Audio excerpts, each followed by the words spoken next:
Greetings, everybody. Welcome back to Weekly Wildlife Wisdom here on the channel Factutainment. And as always, I've been your host, Zero Yeti. Happy Fossil Day, and today we're going to be doing something a little unique. We're going to be going through, seven unique fossils from our world's history, but we're also going to be covering a fossil of each main type of fossil. So there are around 5 main types of fossils. There is permineralization, where the body of an animal, the bones, and sometimes other organs get mineralized and turned into like a different mineral than they originally were. Then there is carbon film fossils. These are usually like of invertebrates or soft organisms, where the animal becomes carbonized. And you see like an imprint in coal or soft rocks, shale, slate, etc. Then you have direct preservation remains, which is when an animal gets preserved in like tar or ice or amber. And then you have molds and casts, where an animal, usually an animal with like a hard shell, they die. They form a mold or a cast in the sediment where they die. Their initial remains rot away, and then either the impressions are left and fossilized, or new sediment and new material comes in and fills those molds and makes a cast of the animal. And lastly, there are trace fossils. These are stuff like animal burrows, sometimes like egg remains, dinosaur like animal trackways are another common one. So it's not the direct fossils of the animals, but like impressions that they left behind that they were here. So first animal on the list is Umoonasaurus, which is an extinct genus of pliosaur belonging to the family Leptocelidae, which lived throughout the shallow seas covering parts of what is now Australia and New Zealand during the Aptian and Albian stages of the late Cretaceous period, around 120 to 110 million years ago. The holotype is an opalized skeleton nicknamed Eric. Eric was discovered by an opal miner digging through the Zorba extension opal field in the town of Cooperpedy in 1987. So Eric is an example of permineralization, where his bones have become opalized and turned into opal as different elements have replaced the calcium and other trace elements in the bones themselves. So he consists of a near completely intact skeleton, and it's the most complete opalized vertebrate known, and became part of the fossil collection of the Australian Museum in 1993 after money to purchase the specimen was raised by the schoolchildren of Australia. Since 1987, 4 more specimens, 2 of which are also opalized, have been recovered from the Bulldog Shale in southern Australia.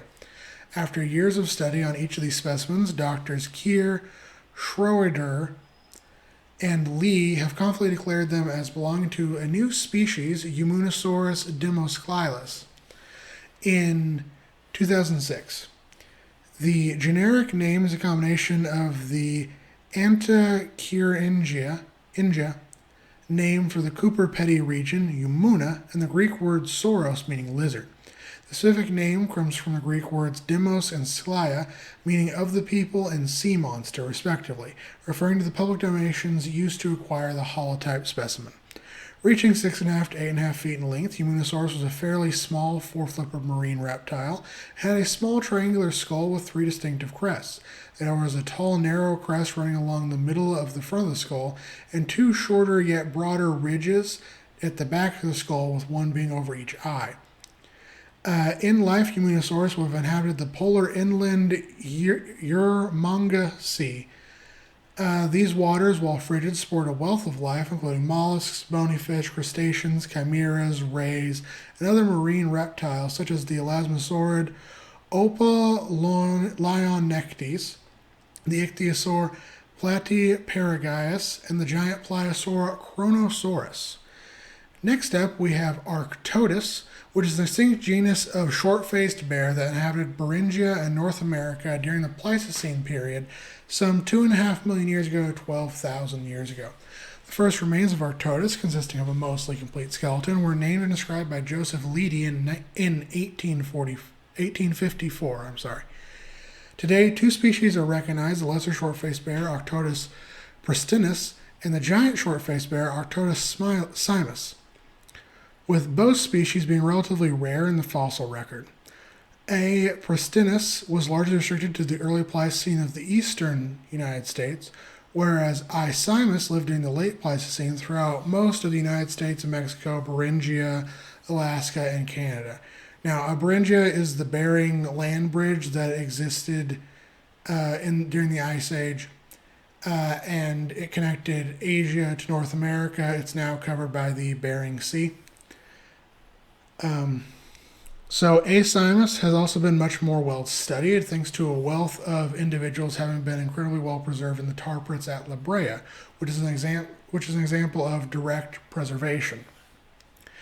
Both species represent some of the largest terrestrial mammalian carnivorans to have ever existed, with A. pristinus averaging around 4 to 6.5 feet in length, 2 to 3 feet tall at the shoulder, and 250 pounds to 500 pounds for females, 5 to 7.5 feet long, 3 to 4 feet tall at the shoulder, and 600 to 1,000 pounds for males, while A. simus averaged around 7.5 to 10.5 feet in length, 3 to 4.5 feet tall at the shoulder, and 600 to 1,200 pounds for females, and the males averaged around 9 to 12 feet in length, 4 to 5.5 feet tall at the shoulder, and 1,000 to 2,000 pounds in weight. Both species have disproportionately short snouts compared to most other modern bears, giving them the distinctive name of short-faced, which is a trait they share with their cousin, their closest living relative, the spectacled bear. This apparent shortness is an illusion caused by the deep snouts and short nasal bones, giving Arctodus a deeper but not shorter face than most living bears, allowing the animals to have a better sense of smell and stronger bite force. Arctodus also sported higher shoulders, a short sloped body, long muscular legs, which allowed them to run and travel both at higher speeds and for greater distances than most modern bears.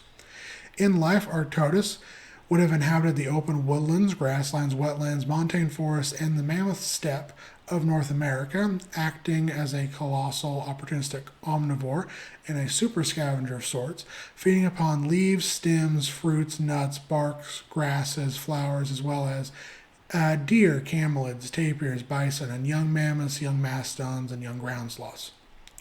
Next up is one of my personal favorites, and it's a fossil I actually have in my collection. Hallucigenia, which is a genus of bizarre worm-like animals that lived throughout the middle of the Cambrian period, roughly 521 to 497 million years ago.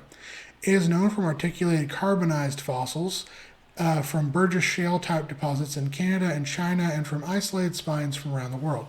This is an example of carbonization for fossils. Hallucigenia was originally described by Charles Walcott as a species of polychaete worm Canidia in 1911.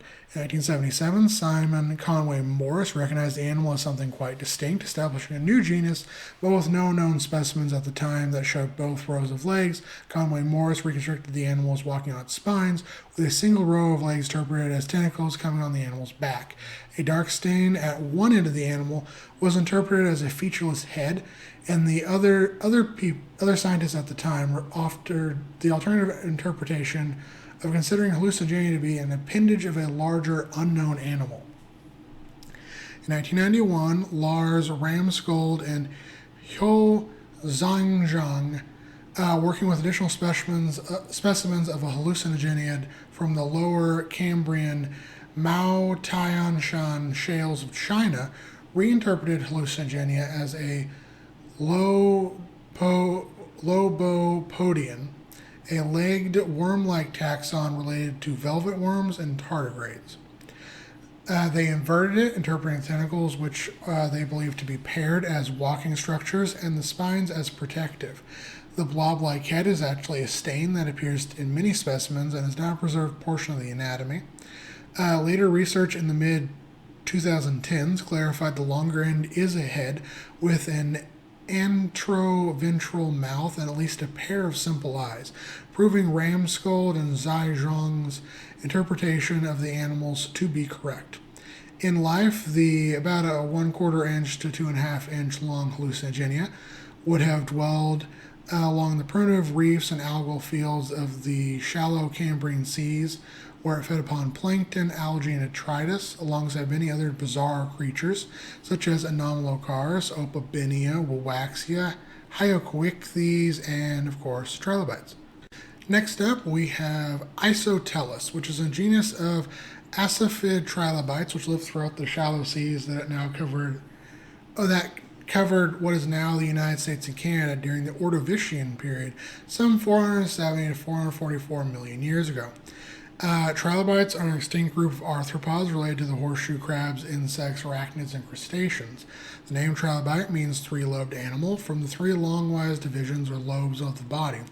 First name described by Dr. Decay in 1824, the genus name Isotelus is derived from the Greek isos, meaning equal, and telos, meaning end, and refers to the fact the tail shield is approximately equal size to the head shield. Since then, 16 species have been named and described, with one of the more common species, Isotelus maximus, having been found in particular abundance within the state of Ohio, where it has the honor of being the official state fossil. While most species of Isotelus tend to reach around 10 to 20 inches in length, one species, Isotelus rex, grew to be upwards of 28 inches long and 16 inches wide, making it the largest trilobite known to have ever lived. Most fossils of Isotelus consist of mineral calcite casts of the dorsal top shell and exoskeleton, with the organs, antennae, and many pairs of legs typically not being preserved. However, rare impressions of the legs are known, and in life, Isotelus would have traveled along the ocean floor, burrowing and sifting through the sediment as it hunted worms and other bottom-dwelling invertebrates, while trying to avoid being preyed upon by even larger invertebrates, such as the large orthoconic straight-shelled cephalopods and the giant eurypterids. Next up is an example of a trace fossil, and later regular fossil, Paleocaster, which is an extinct genus of prehistoric beaver that lived throughout what is now the Great Plains of Central North America during the late Oligocene period to early Miocene period, some 33 to 20 million years ago. The discovery of Paleocaster sprang from the discovery of the Devil's Corkscrews in the plains of Sioux City, Nebraska, which are tree-sized, screw-like underground formations. These puzzling, elongated spirals of hardened earth can reach up to 10 feet in depth. And they first came to notice to Dr. E.H. Barbour of the University of Nebraska in 1891. He initially described them as giant freshwater sponges that must have existed in big, massive freshwater lakes. Then it was argued by many that the corkscrews were the roots of a curious type of extinct plant.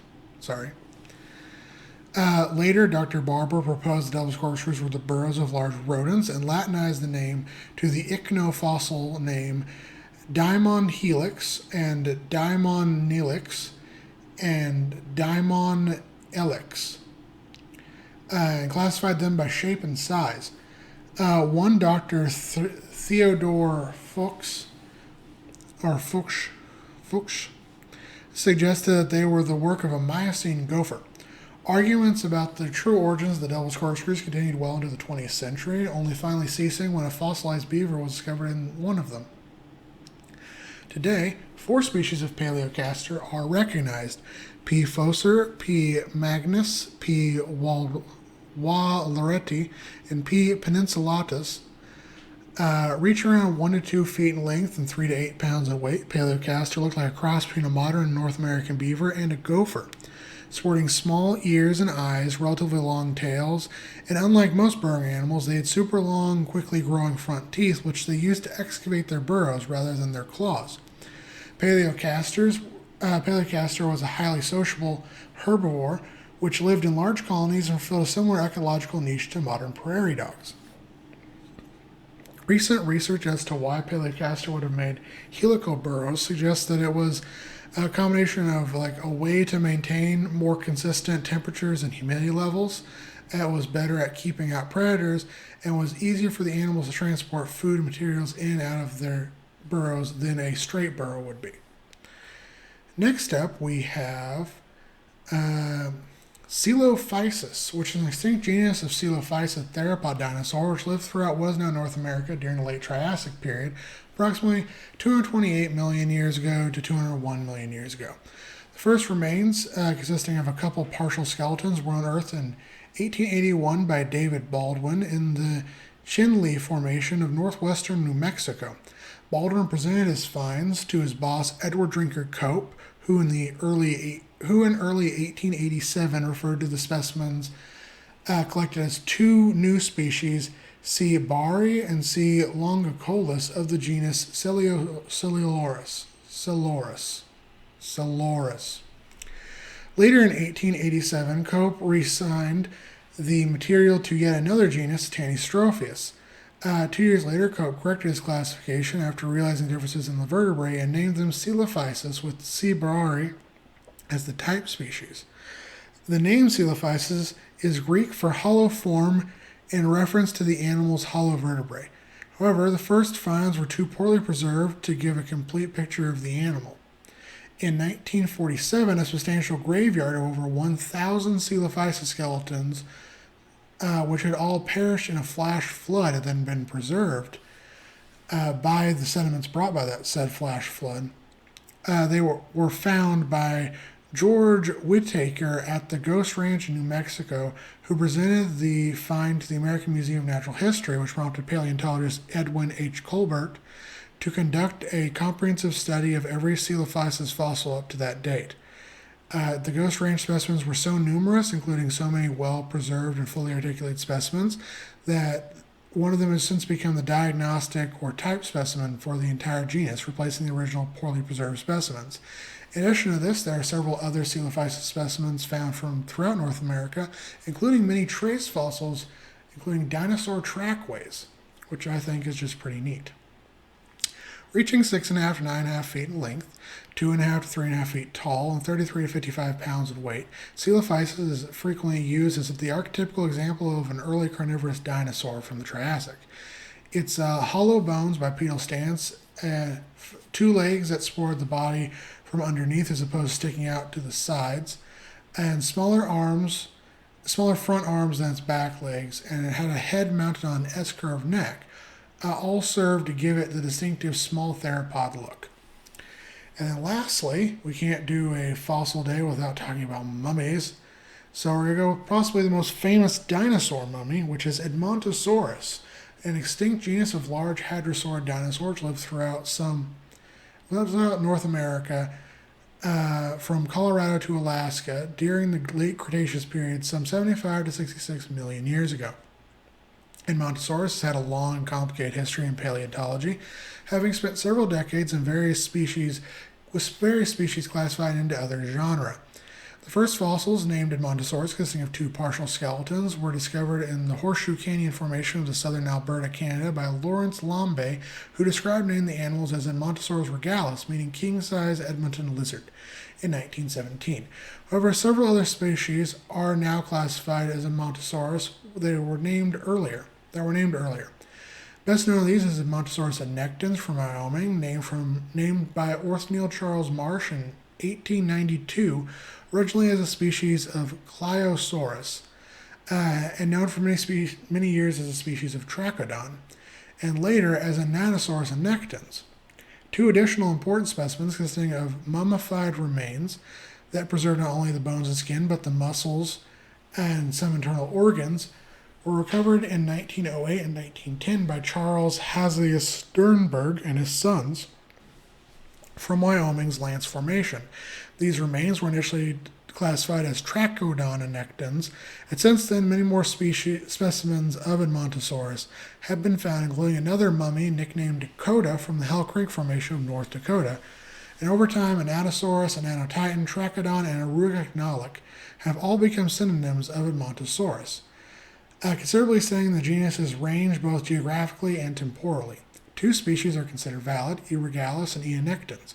Reaching 30 to 43 feet in length and around 4 to 7 tons in weight, Edmontosaurus was amongst the largest hadrosaurids, and like other hadrosaurids, it was a bulky animal with long, laterally flattened tail, a head with an expanded duck-like beak, strong, heavily built hind limbs, and long, slender forelegs. Additionally, E. regalis sported a small but solid crest towards the back of the skull. In life, Edmontosaurus would have inhabited the wetlands, plains, and coastal areas of North America, where it traveled in herds, browsing upon conifers, shrubs, ferns, horsetails, and other vegetation. As always, take care of my guys, gals, non-binary pals. Happy Fossil Day!